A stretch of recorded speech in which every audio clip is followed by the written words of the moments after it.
I mean, hundreds of thousands missing. This is the kind of thing that makes people pick up guns and fight to defend themselves. The idea that masses of Syrians can be marshalled around, they're such stupid brown people, that they can be marshalled around by clever white people whispering in their ears. I mean, it's ridiculous Orientalism. That's not where it comes from. It's an insult. You know, it's racism. I mean, I'm not blaming, not calling you a racist. I'm saying that idea is racist. There are lots of Arabs who have that idea too, and it's a kind of inferiority complex. It's this idea that we matter nothing. And conspiracy theories in general, when they get too big, are very disempowering. Because if it's the Jews or the Freemasons or the Illuminati or whatever it is running everything throughout all time, then what's the point of me and my friends trying to do something about it? We can't. It's like God. It's like these huge supernatural total powers. So we've got to beware of this kind of thing. We're not talking here about. Sorry, can we take a few more questions? Sorry, I've got a few more questions to take. So I just have a question about the current ceasefire, which I agree with you.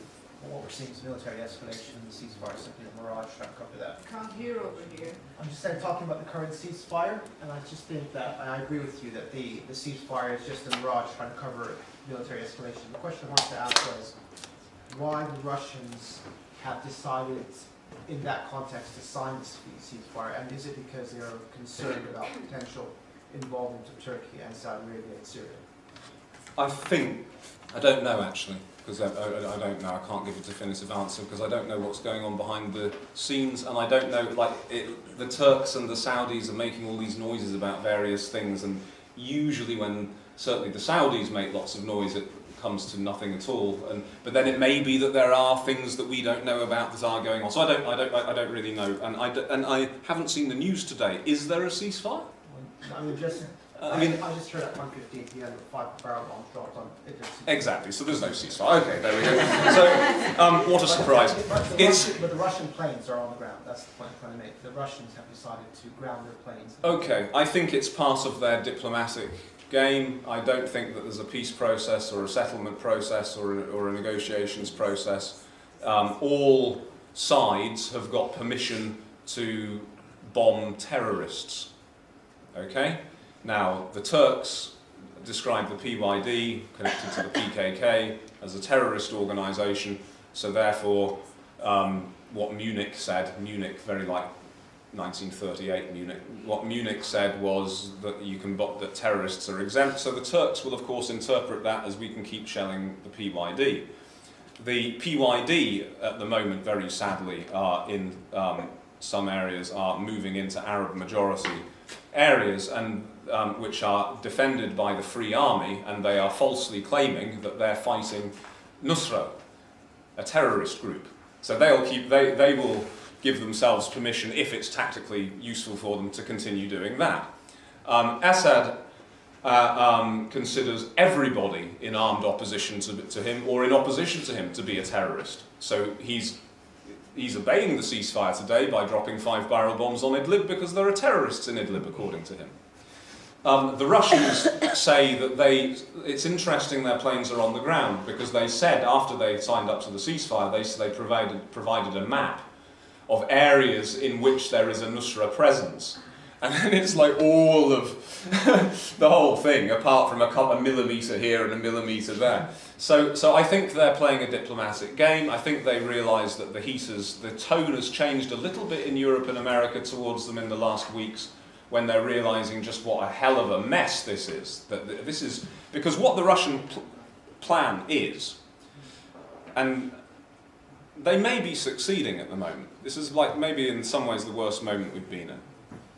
What their plan is to eliminate what remains of the democratic nationalist opposition and of these councils that I've been talking about and of the self-organised communities, and to drive they're doing it very successfully. They're clearing the country of the population, they're depopulating it.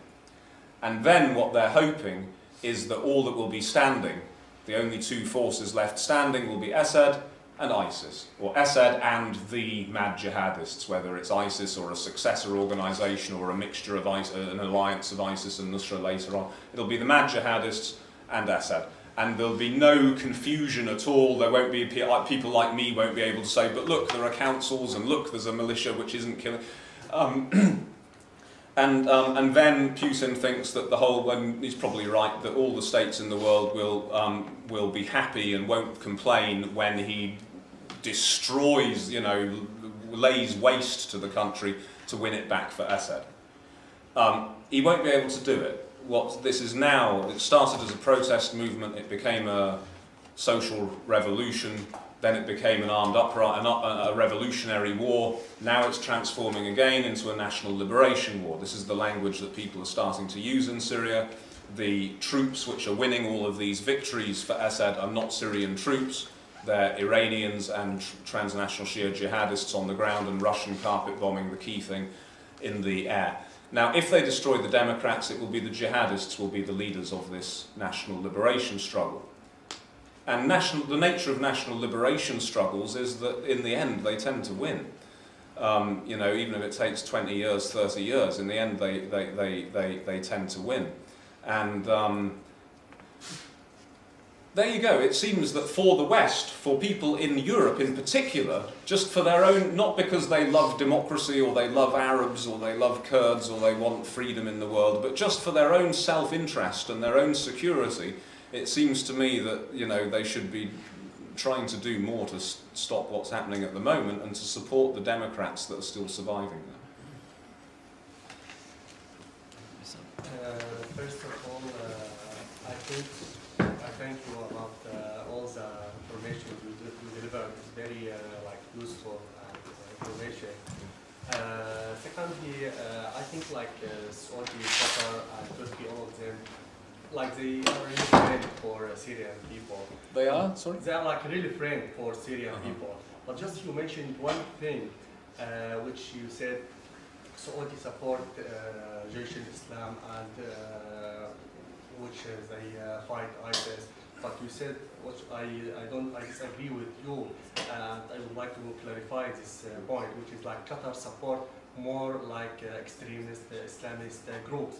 So I think we have to clarify for people about this point, because already some media groups shed the light about Qatar is support this. I disagree with you. I think also Qatar support just the moderated Free Syrian Army. So I don't know what's your opinion about this. Okay, well, I think we disagree on that. I don't claim to be an expert anyway at certainly the up-to-date details of who is funding who, so maybe you're right, maybe things have changed, but from my understanding is that certainly Qatar has been, I'm not talking about Nusra or Al-Qaeda or ISIS at all. But I think that Qatar and Turkey have been funding Ahrar al-Sham. Yes. Now, again, I'm on this more or less on the same page as you, and for the people here, I'd just like to say this, that I am not really a Muslim. I'm of a Muslim background. I'm not really a Muslim, and I'm certainly not an Islamist of any kind. I don't neither Leila nor I think that Islamism can offer any answers. Having said that, it's not up to us, it's up to, we believe that people should be able to have self-determination and choose how they run their own societies, as long as they're not oppressing each other or oppressing other people. My perspective is no more valid than anyone else's. Now, when it comes to Islamism, people in the West see it, and some people in the East as well, like General Sisi and all of this, with the war on terror has become international. It's a monolith. The fact of the matter is that Islamism is not a monolith. There are even feminist and anarchist versions of Islamism. Those are very small in comparison to them. It's generally got a right-wing feel to it. But there's all kinds of Islamism. As you would expect, because here are cultures and societies which have got historical backgrounds in Islamic states, Islamic sultanates, Islam as part of the culture, as part of the government. It's obvious that after an experience of foreign colonization, when they're trying to work out how they want to organize their own societies, there's going to be a lot of debate about what is the connection between the past and the present, what's the connection between religion and politics. There's nothing wrong with people having that discussion. And some of the people, some of the fighters in the Free Army are personally Islamists.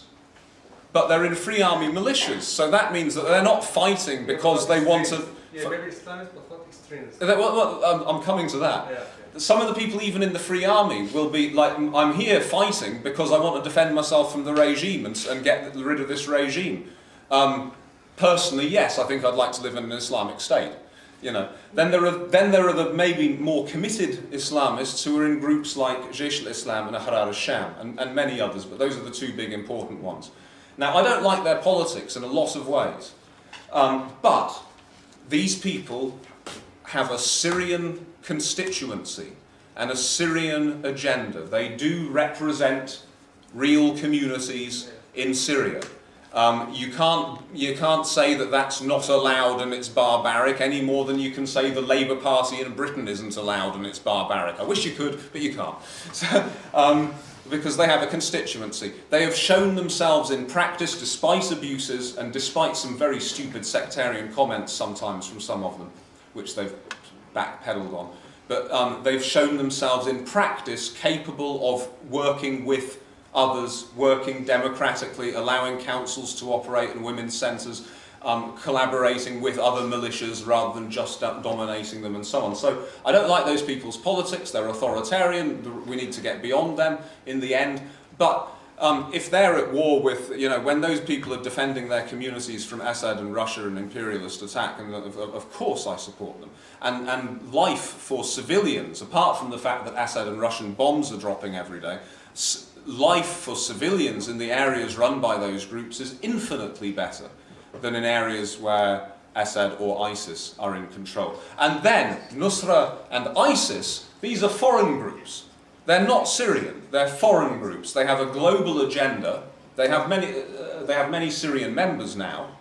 ISIS in particular is an Iraqi group, and we go back, it's got a big history. The Americans are to blame, Saddam Hussein is to blame, Iran is to blame, the Saudis are to blame, everyone's to blame. It's a very complicated story. They don't have a Syrian constituency. They're building one now. They're trying to engineer one by brainwashing kids and the fact that if you want to do anything in their territory, you have to do it as part of their organisation. So they're trying to build a constituency, but they don't have a natural one. They're just there because of the chaos and because it's convenient for other states for them to be there. Nusra is more intelligent and in the long term may be more dangerous. Because Nusra, the word Nusra in Arabic, it means both victory and support. It means the victory that comes from God's support. So the Nusra front means, the name is saying, we're here to support you. We're not a state. We're not an emirate. We're not here to impose our own rule over you like ISIS. No. We are here to cooperate with other militias and to allow the councils to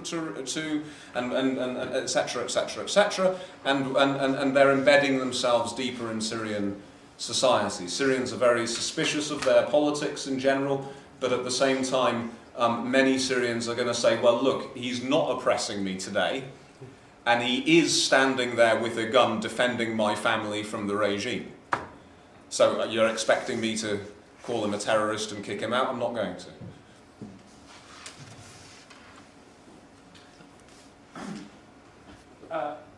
It's an empirical question first.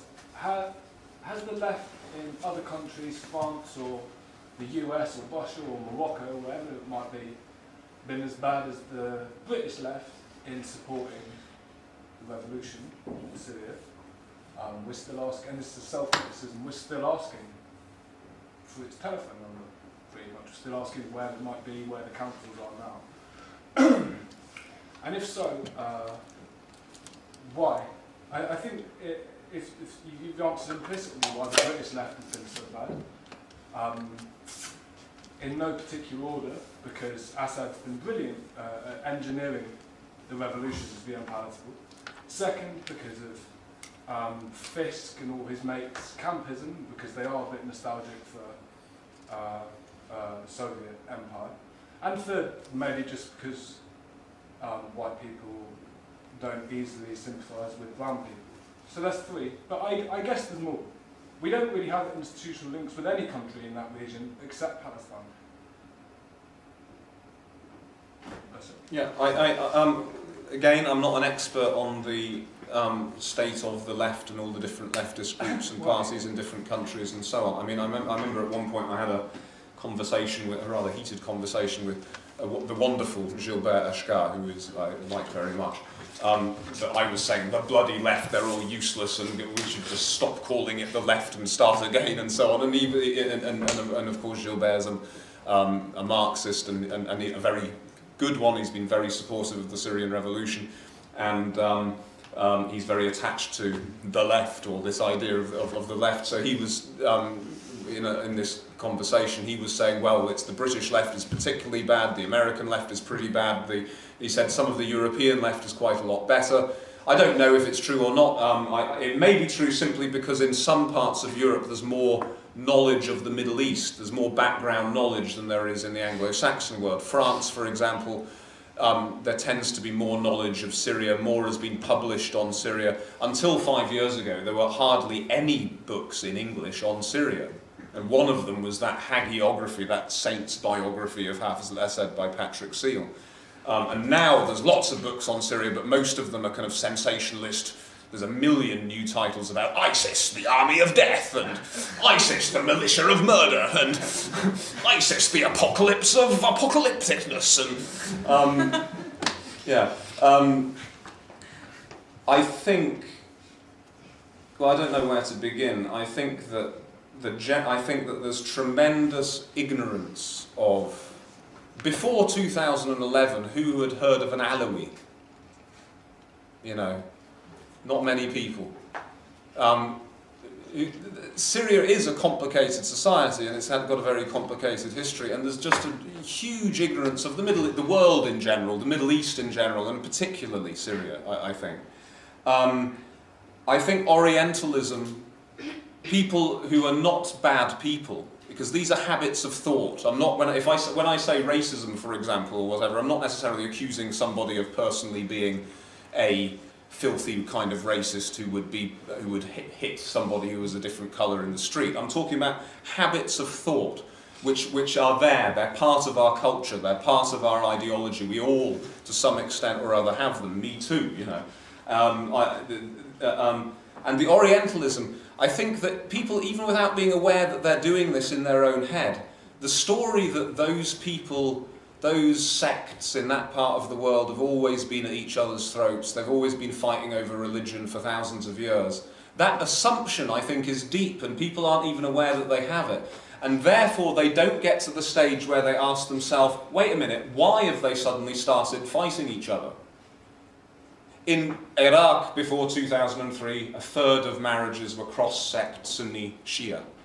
A third, which I think is probably better than cross-sect Catholic Protestant marriages in Scotland. It obviously wasn't then a huge issue. Suddenly it became a huge issue, obviously because of politics. You meet a lot of Sunni Syrians these days who will tell you that the Shia are evil and that they have to be stopped and so on. And then in 2006, Hezbollah was wildly popular in Syria, and they loved them, and they either forgot that they were Shia, or yes, they're Shia, but we're all Muslims and we're all fighting for the same cause, and so on. It's politics. So the assumption that those people, I think it all exists. We don't need to really ask ourselves. We don't need to examine it. I think the idea that we all should have is that you look at the local reality first. And then I could go on too long, and I won't, but I mean, I must say personally, I think that it points to a much larger cultural and civilizational issue. That personally, I don't want to offend people, and I used to call myself a leftist, but personally, I think that, in the 1930s in Spain, which is the last time in Europe, I think, that we've had a real revolutionary situation.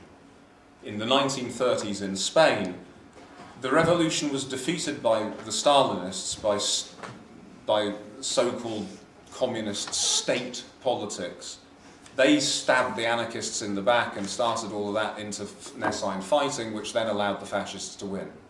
I think that it would have been possible in the 20s to still have the illusion that behind the curtain that we could somehow build socialism through a state, either by taking control of the state through a political process by an election, or by seizing control as a result of a revolution and a vanguard party.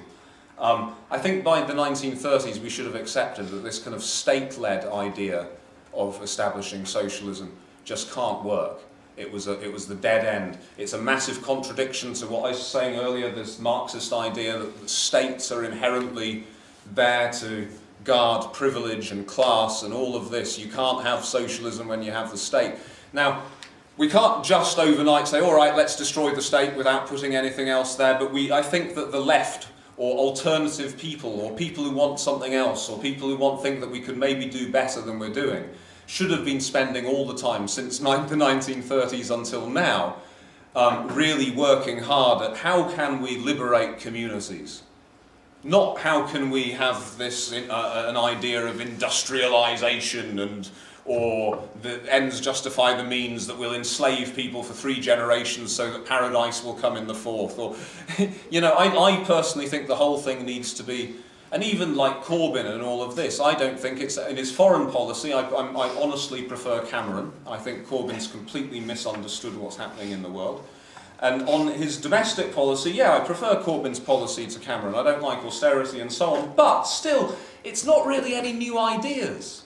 It's just kind of diluted, rehashed ideas that didn't quite work in the 1970s. And that's a tragedy for people like me who genuinely want there to be an opposition, genuinely want there to be a kind of thesis and antithesis in our society so we can develop and move forward. And at the moment, in so many ways, I think we are moving backward. I think there's a cultural and civilization crisis here as real as the one in the Middle East, although not as violent yet. Now I have to go to the toilet, so I have to stop soon. You can ask one more question. One more question. Yes.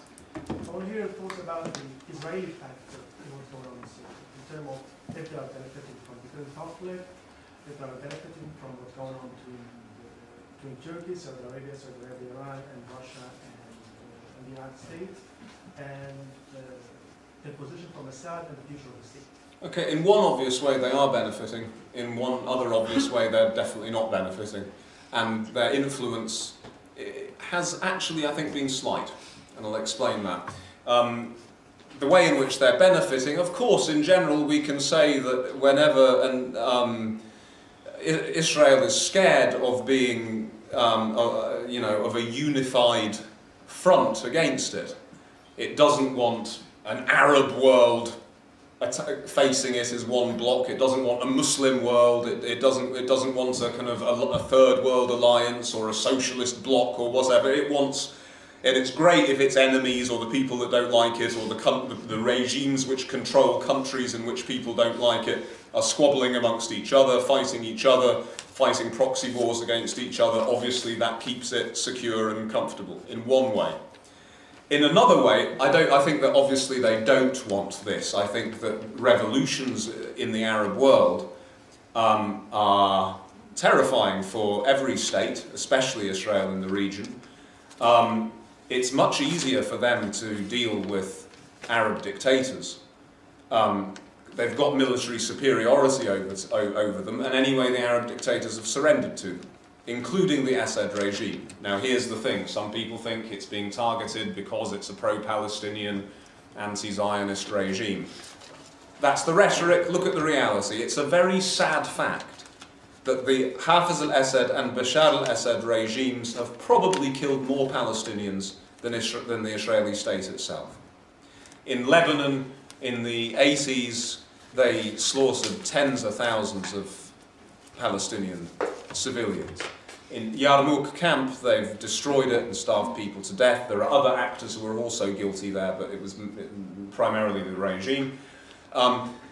It's part of the security, the war on terror. Maher Arar, who is a Canadian of Syrian descent, he's one example. There were others. He was sent to Syria by the CIA to be tortured for them to try and get information out of him. it's rhetoric. You know, they're part of the system. They're still supposedly at war on the Golan Heights border.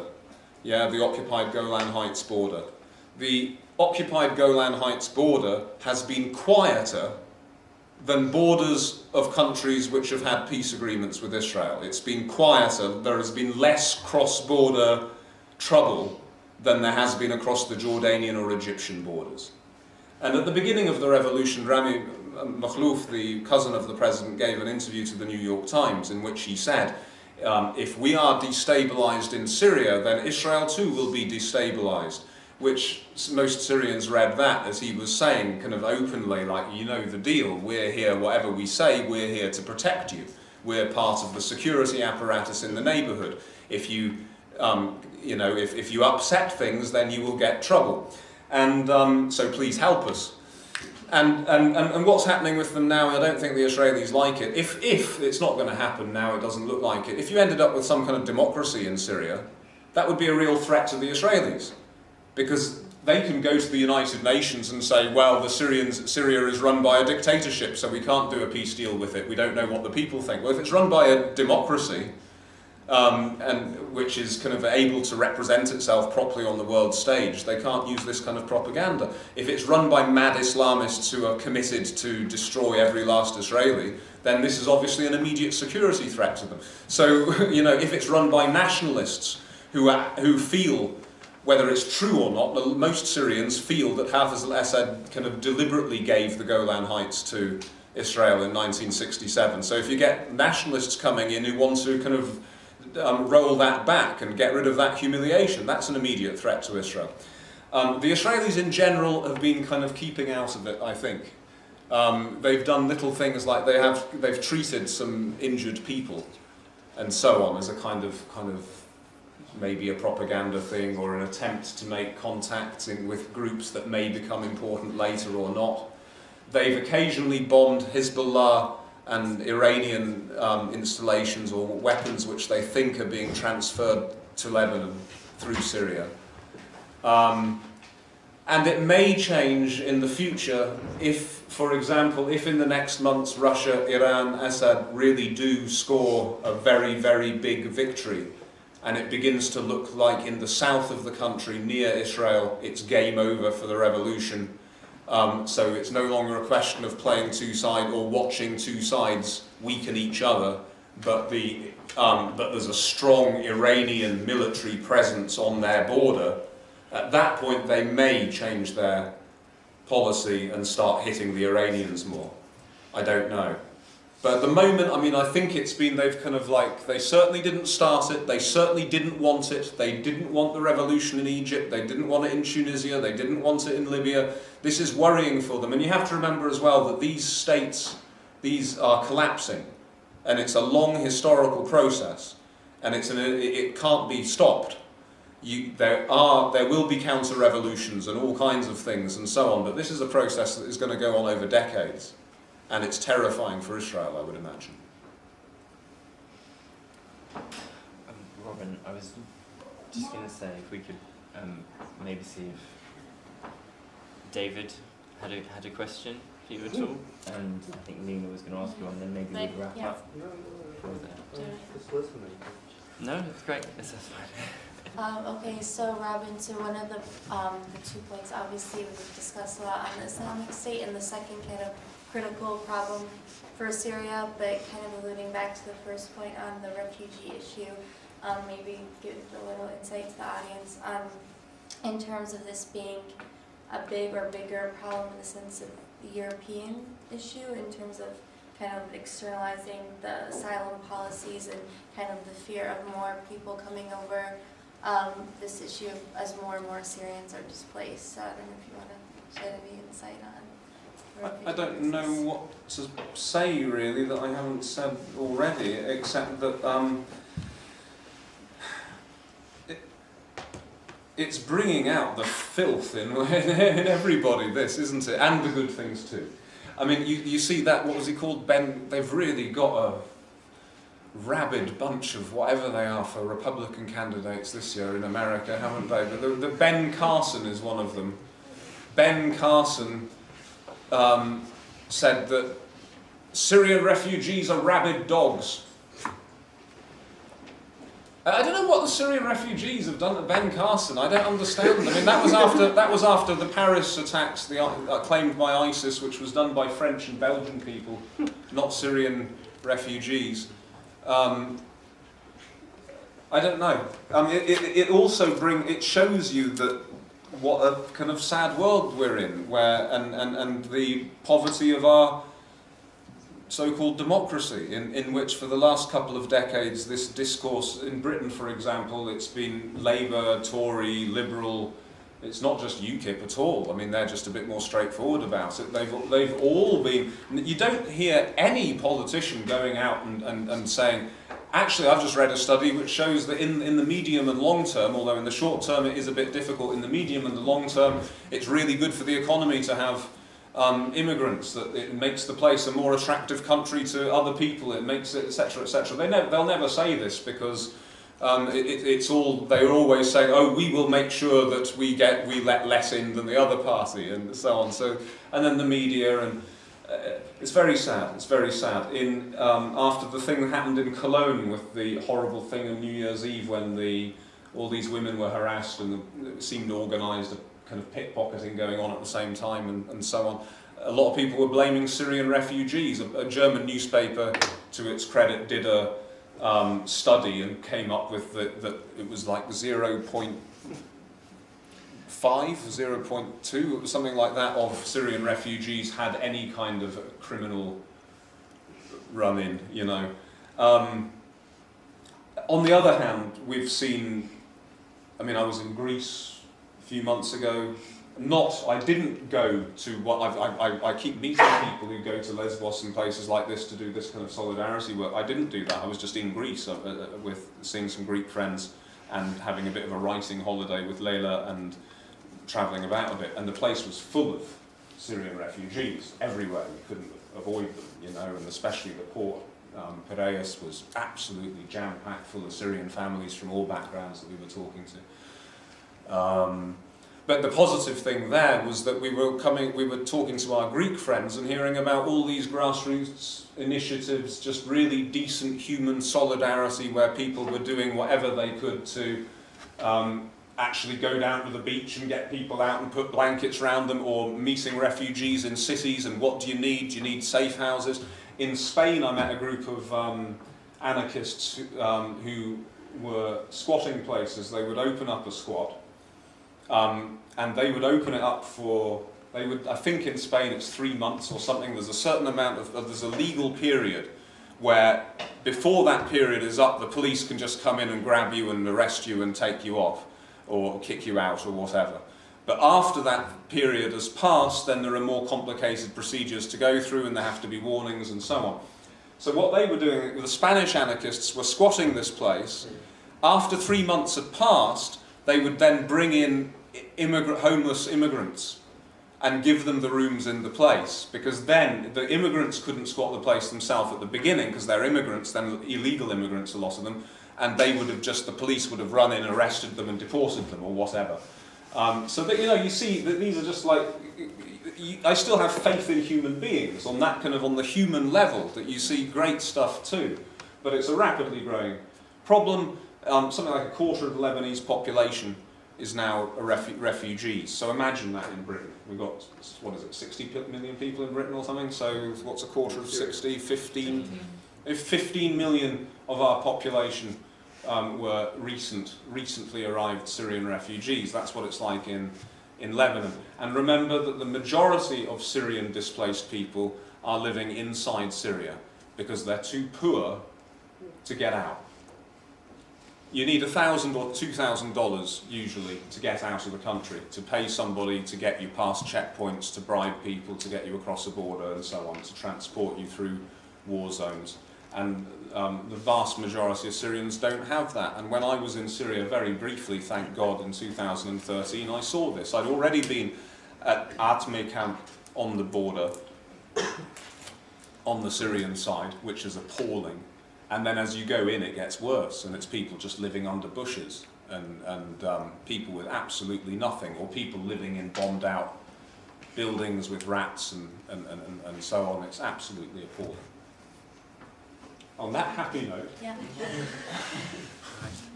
Well, Is there one more question? Let's prepare. It has to be very quick because my bladder is so full. It's like a...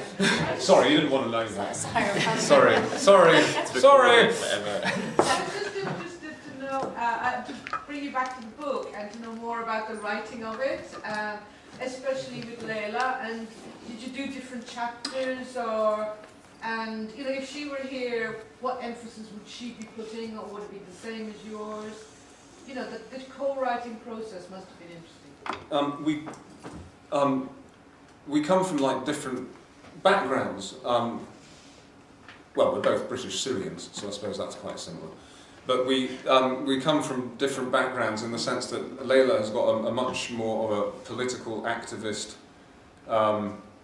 background than I have. I have no respect really for what I thought was politics 5 years ago, but I've got tremendous respect for hers. I think I still kind of, my big positions 5 years ago were pro-Palestine and anti-American imperialism, and I'm still completely hold those positions, absolutely. But the way in which I did it and the way in which I thought, I think that I was guilty of these grand narratives and this binarism and so on. Leila is an anarchist, and anarchists do fall into traps, but I don't think she ever fell into these kind of traps. And she's been doing grassroots on the ground work in various countries, Syria, Palestine, Yemen, elsewhere, before the revolution started. So she's got a real proper political understanding and background, which has been very useful for me. I've got writing skills. I've written a novel. Well, I've actually written several novels, but I've finished and published one. So those two backgrounds came together well. And then we live together and we are in love with each other. So we have lots of discussions about it. We talk about it. Okay, here's what we think our structure is. We think we've got this number of chapters. We allocate the chapters, a chapter for you, a chapter for me, according to our respective strengths and interests and expertise. And then and we have a proper discussion about what should go into the chapter before it gets written. After it's written, then the other person reads it and criticises it, and then it gets rewritten. And then at the end of the whole process, when the book was finished, I went through the whole thing and did a final kind of style edit to make it look more like one voice, so there wasn't too much disruption. That's how we did it. And we did loads and loads of interviewing people. We did lots of... I went in December, I'm getting confused, 2014 again I didn't go into Syria this time, I was too scared, but I went to south of Turkey, towns in the south of Turkey, and spoke to lots of activists who were either there or between Syria and Turkey and Istanbul, and then we spoke to lots of people on Skype in other places too. Thank you.